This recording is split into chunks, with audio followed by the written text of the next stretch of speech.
Hello, welcome to Amanda's Creative Clutter. I'm Amanda and I have a project to share with you today. I wouldn't know by looking outside, but it's officially spring and Easter was a few days ago, so I wanted to share this project I made using a Dollar Tree wood decor and some of my Lindy's Gang products. The first thing I'll be using is Lindy's Moonshadow Mist in Peg Like Peat Purple. I'm going to use it to create a stain for the background of the wood piece. Lindy's Moonshadow Mists combine a walnut ink with a hint of shimmery color. Make sure to give it a good shake like I'm doing here. And I'm also not going to be using the spray bottle part of this. I'm going to take off the spray bottle and just dip my brush directly into it to paint onto my surface.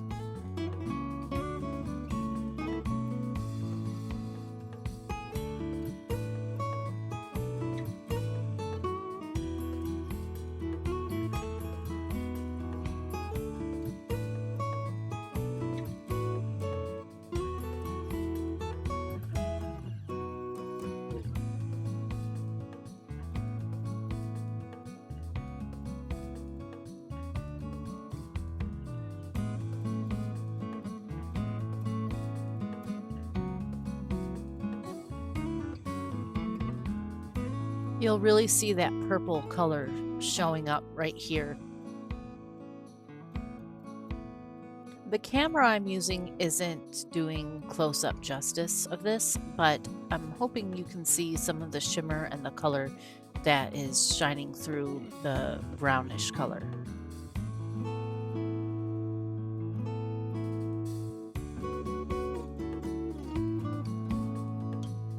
And I'm just quickly going to paint the base the same color.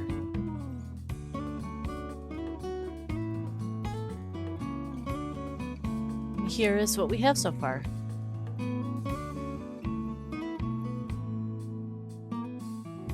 Moonshadow mists come in a range of colors. I used Peg Like Peat Purple, because I thought that was a nice background color for something for spring.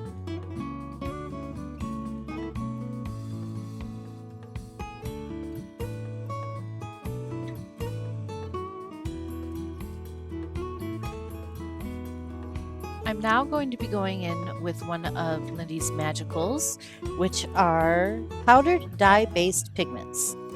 I'm using the color Pocket Watch Pewter because I want to give the bunny a metal look to it. Magicals are just a gorgeous medium to work with. A little goes a long way. They are highly pigmented, and you can mix them in with all types of different mediums that you use in your crafting. Their website says that what sets their Magicals apart from other pigment powders is that their ink powders are dye-based and stain rather than float within mediums. I'm mixing my powder with water and painting directly onto my base.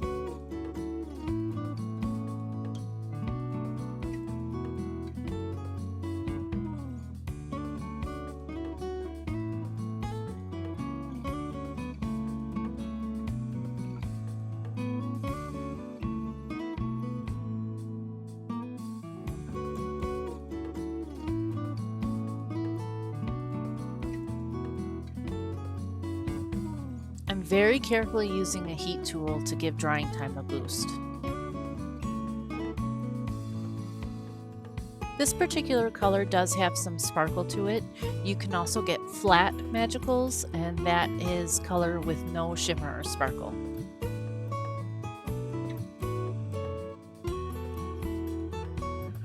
Next, we're going to be doing some embossing using a sticky ink and embossing powder from Lindy's. I've got my ink and my stamp ready to go, and we are going to be stamping the bunny.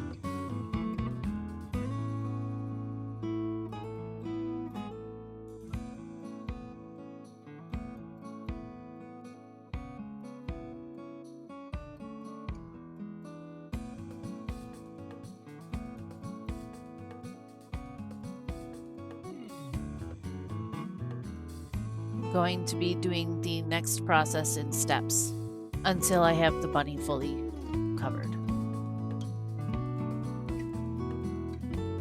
Now comes the Lindy's embossing powder. This is in the color Midnight Pewter, and we're just laying it on top of that sticky area we created with the ink.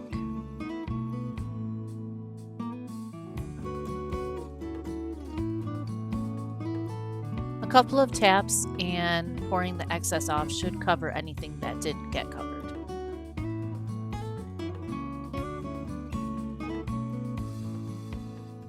As you can see, I have some cardstock underneath the project so that I can collect the excess and put it back in to use later.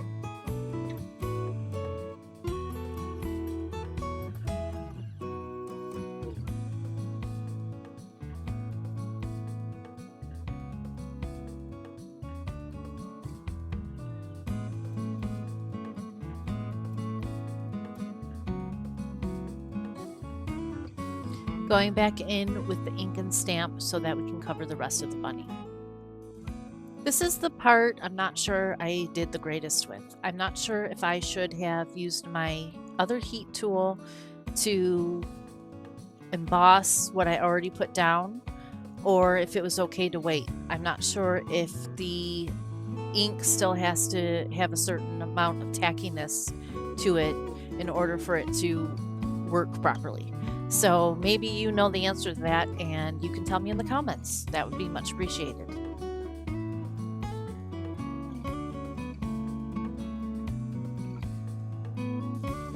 I obviously ended up doing it this way, so I still think it turned out pretty cool, but I don't know, we'll have to practice in the future.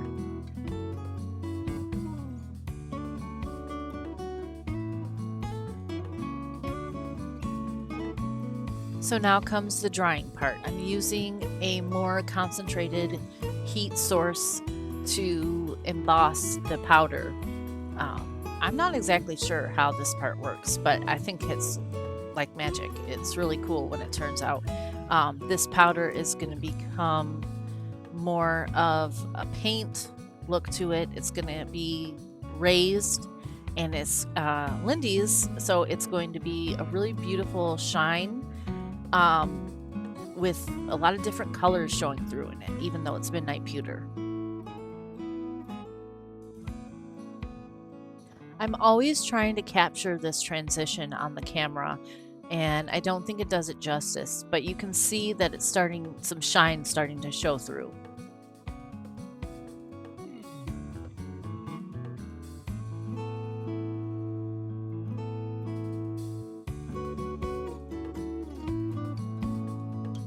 There's definitely a difference in shine from the top of the bunny to the bottom of the bunny, and the bottom is where we took a longer time, so I think it dried some on that part.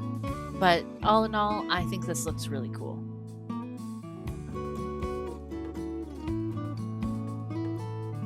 Next, we're going to paint the flowers with more Lindy's Magicals. Sea Mint Green is what we're starting with. For this, I'm just dipping my paintbrush in a little water and then in a little bit of the pigment to create the little bit of kind of watercolor that I need to paint with. Look how gorgeous this color is when you add water to it.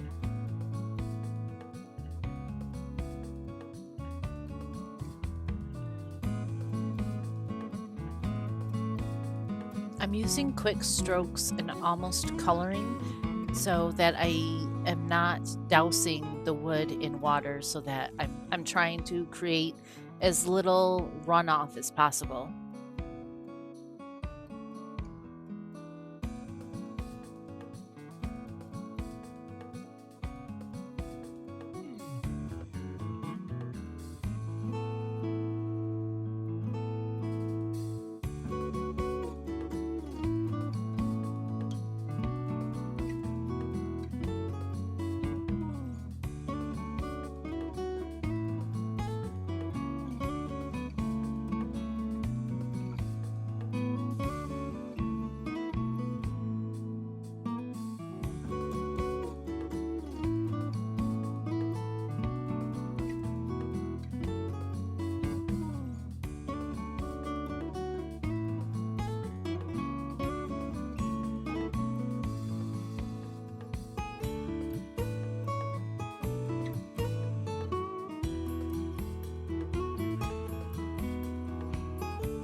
The next color is Petticoat Plum.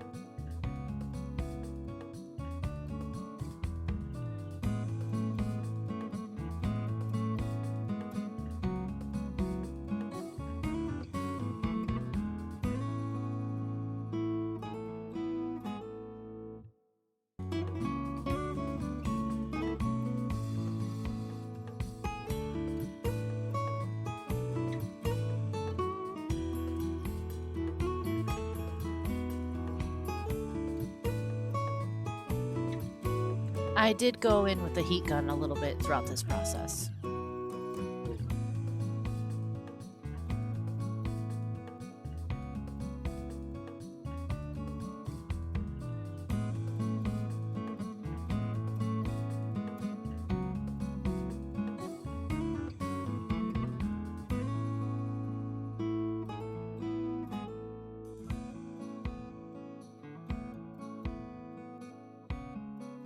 Cocklebell's Coral is the next color.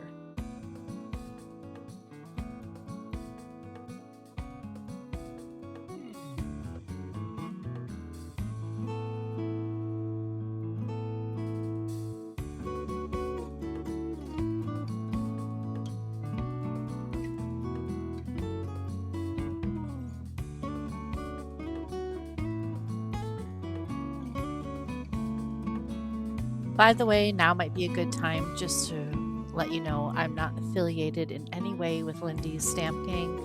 I just really like their products. I'm using them pretty differently, I must say, because a lot of times I'm doing vintage or steampunk types of projects, which Lindy's is really great for. But it's nice to do a little bit of a change and do some spring colors and see all the vibrant, bright colors come out to play. Now we're going in with Hydrangea Blue.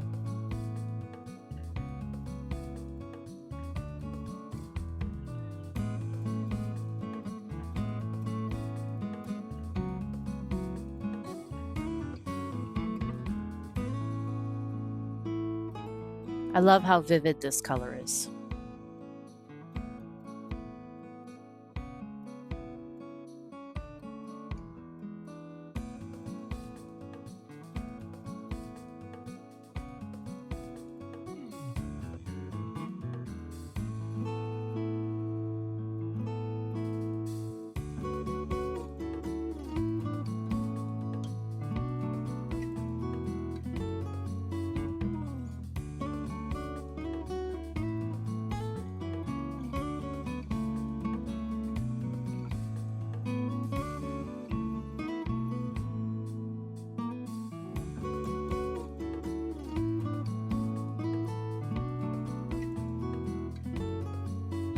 And we are done. I really like how this turned out. I love the vivid of the blue, and I love the embossing detail on the bunny. So yeah, that was great. Thanks for watching. I hope to have something for you again soon. And don't forget to like and subscribe. Have a good day. Have a good spring. Bye-bye.